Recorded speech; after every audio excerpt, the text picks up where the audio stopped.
Hello students, chapter 6 molecular basis of inheritance में last class में हम लोगों ने पढ़ा था डीएनए पैकेजिंग इन प्रोकैरियोट्स और आज हम पढ़ेंगे डीएनए पैकेजिंग इन यूकैरियोट्स। क्या होते हैं यूकैरियोट्स? यूकैरियोट्स और यूकैरियोटिक सेल्स वो सेल्स होती हैं जिनमें ट्रू न्यूक्लियस प्रेजेंट होता है। ट्रू न्यूक्लियस क्या होता है? जिसमें न्यूक्लियर मटेरियल जो रहता है वो न्यूक्लियर मेम्ब्रेन से बाउंड होता है। ऐसे न्यूक्लियस को हम बोलते हैं ट्रू न्यूक्लियस, और जिन सेल में ट्रू न्यूक्लियस प्रेजेंट होता है उन सेल्स को कहा जाता है यूकैरियोटिक सेल्स। तो यहाँ पर जो डीएनए है वो यूकैरियोटिक सेल में किस तरह से प्रेजेंट होता है, इसी को आज हम पढ़ेंगे डीएनए पैकेजिंग इन यूकैरियोट्स में। प्रोकैरियोट्स जो रहते हैं उनमें डीएनए जो रहता है वो स्कैटर्ड फॉर्म में था, साइटोप्लाज्म में न्यूक्लियोइड बना रहा था। और यहाँ पर जो यूकैरियोट्स होते हैं इनमें जो डीएनए रहता है वो न्यूक्लियस के अंदर होता है। न्यूक्लियस आपको मालूम है कि यहाँ पर जो न्यूक्लियर मटेरियल होता है सेल के अंदर एक न्यूक्लियस प्रेजेंट रहता है, ये न्यूक्लियर मेम्ब्रेन होती है और न्यूक्लियर मेम्ब्रेन के अंदर जो रहेगा वो न्यूक्लियर मटेरियल होता है, न्यूक्लियोप्लाज्म होता है, क्रोमेटिन मटेरियल होता है। तो यूकैरियोट्स के अंदर क्या है, प्रॉपर न्यूक्लियस प्रेजेंट होता है, ट्रू न्यूक्लियस प्रेजेंट होता है। यहाँ पर डीएनए किस तरह से सेट होता है हम लोग पढ़ चुके हैं कि ह्यूमन बीइंग के अंदर जो डीएनए रहता है इसकी लेंथ कितनी होती है, 2.2 मीटर होती है एक ह्यूमन जीनोम में।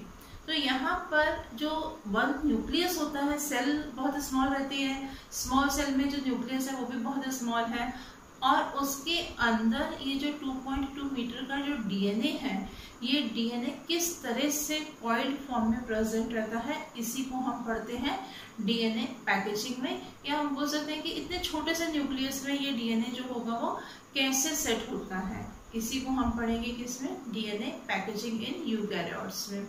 कॉर्नबर्ग ने 1974 में बताया कि जो क्रोमोसोम है वो बना हुआ रहता है डीएनए एंड प्रोटीन से। डीएनए और प्रोटीन दोनों मिलकर के क्रोमोसोम को बनाते हैं। बाद में बीडल एंड टॉटम ने बताया कि जो क्रोमेटिन मटेरियल होता है न्यूक्लियस के अंदर उस पर छोटे छोटे बीड्स लाइक स्ट्रक्चर प्रेजेंट होते हैं। यहाँ पर ये स्ट्रक्चर जो होते हैं वो कुछ इस तरह से बीड लाइक स्ट्रक्चर्स प्रेजेंट होते हैं। Kornberg 1974 reported that chromosome is made up of DNA and protein। इसने बताया ये Kornberg ने 1974 में।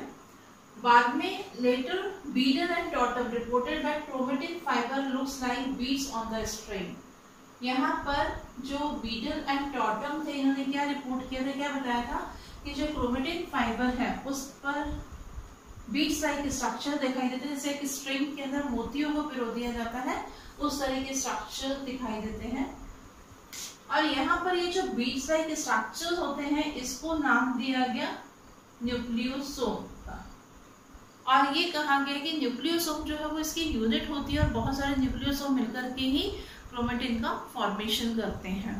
तो कैसे करते हैं न्यूक्लियोसोम क्रोमेटिन का फॉर्मेशन? यहाँ पर जो प्रोटीन यूज होता है वो प्रोटीन होता है हिस्टोन प्रोटीन, और ये प्रोटीन जो रहता है वो बेसिक प्रोटीन होता है, बेसिक नेचर का होता है, क्योंकि इसमें मेनली ग्लाइसिन और आर्जिनिन एमिनो एसिड से रिच होता है ये प्रोटीन। और इस प्रोटीन को क्या नाम दिया गया है, हिस्टोन प्रोटीन नाम दिया गया है। और ये कैसा प्रोटीन होता है, बेसिक प्रोटीन होता है, बेसिक प्रोटीन होता है ये। और ये प्रोटीन पॉजिटिवली चार्ज रहेगा।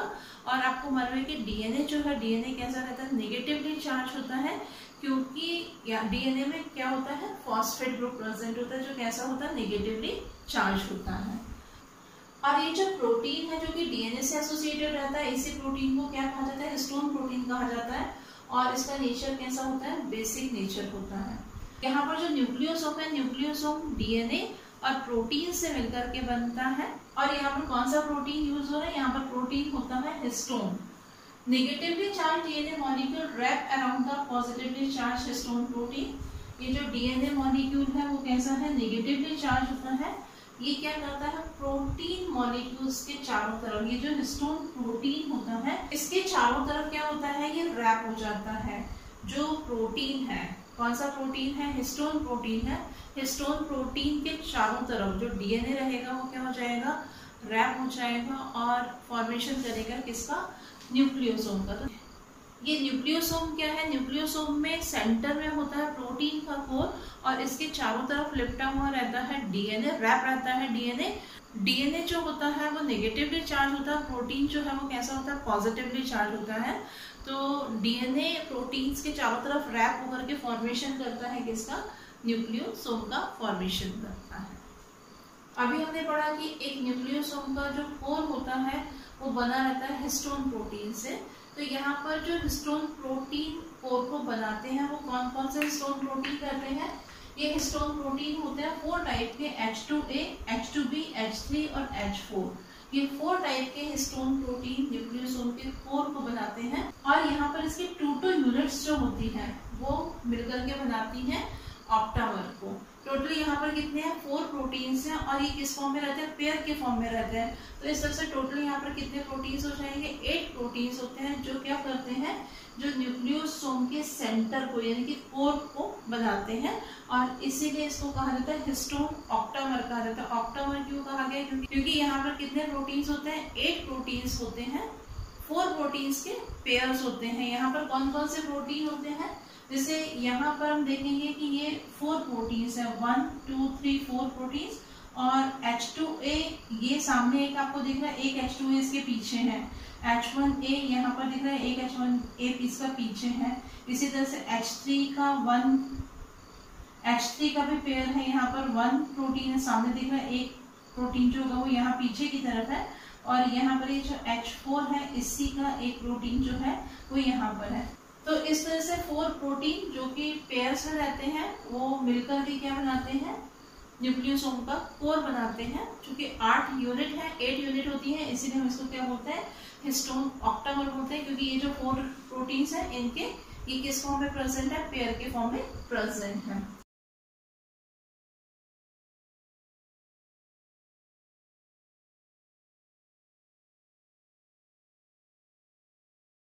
और हिस्टोन ऑक्टामर को डीएनए जो रहता है वो क्या करता है, रैप करता है। यहाँ पर आप देख रहे हैं कि डीएनए क्या कर रहा है, ऑक्टामर को रैप कर रहा है।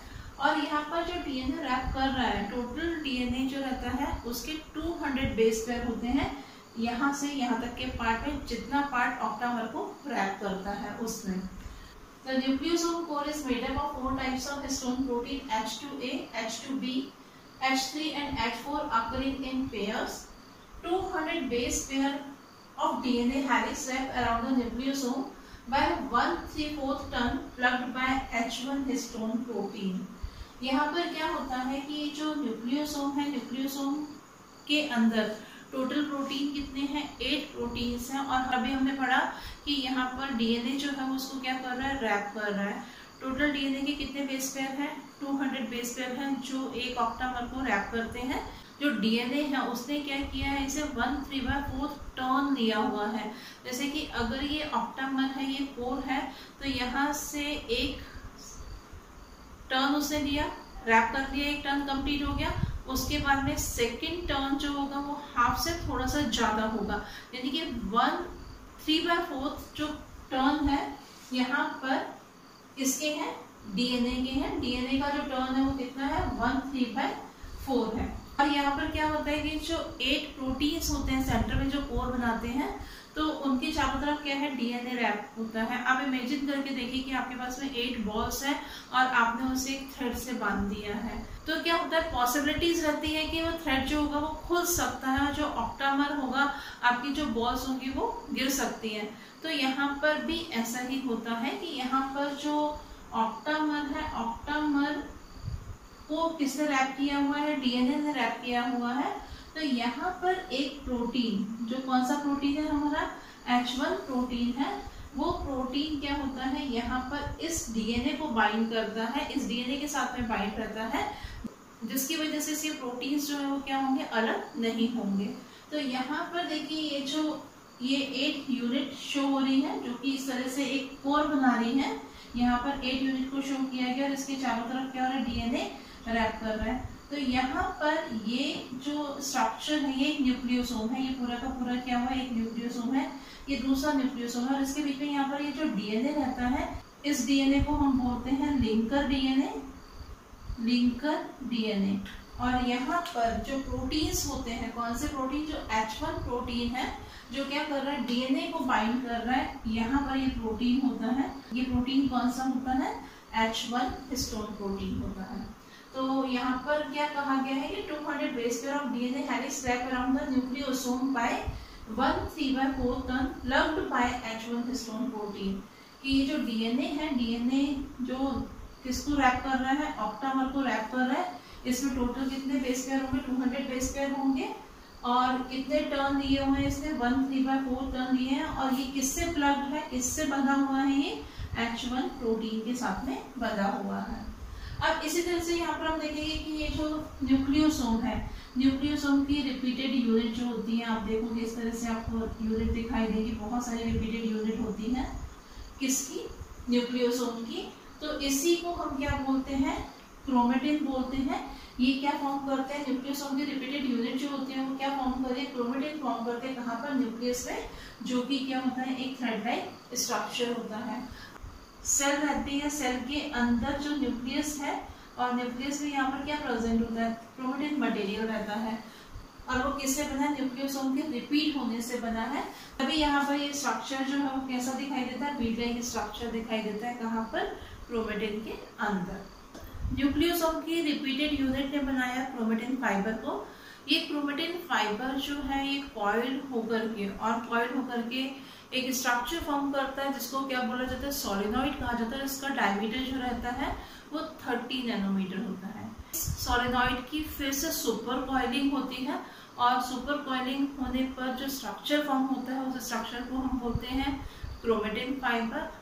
क्रोमेटिन फाइबर फिर से कॉइल होता है, फर्दर कॉइलिंग होती है इसकी, कंडेंस होता है, इससे फॉर्मेशन होता है क्रोमोसोम का, जो क्रोमोसोम हम मेटाफेज स्टेज में क्लियर देख सकते हैं। तो इस तरह से डीएनए की पैकेजिंग होती है यूकैरियोटिक सेल के अंदर। Chromatin is packed to form a solenoid structure of 30 nanometre diameter. यहाँ पर ये जो सोलेनॉइड स्ट्रक्चर जो बनता है इसका डायमीटर कितना, 30 नैनोमीटर होता है। क्रोमेटिन मटेरियल जो है वो पैक होकर के बनाता है। इसकी सुपर कॉइलिंग होती है, further super coiling forms a looped structure called chromatin fibre.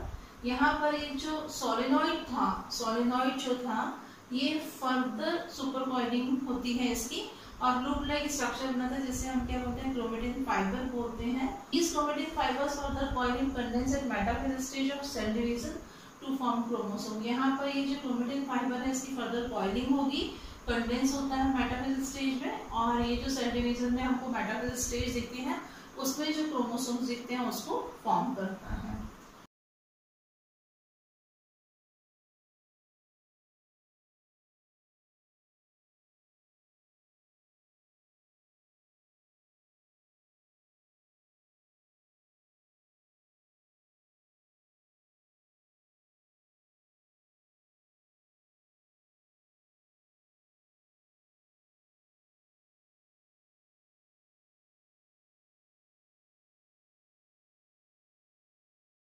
यहाँ पर हम देखेंगे कि जब इंटरफेस होती है, सेल डिवीजन में डिफरेंट डिफरेंट फेजेस होती हैं।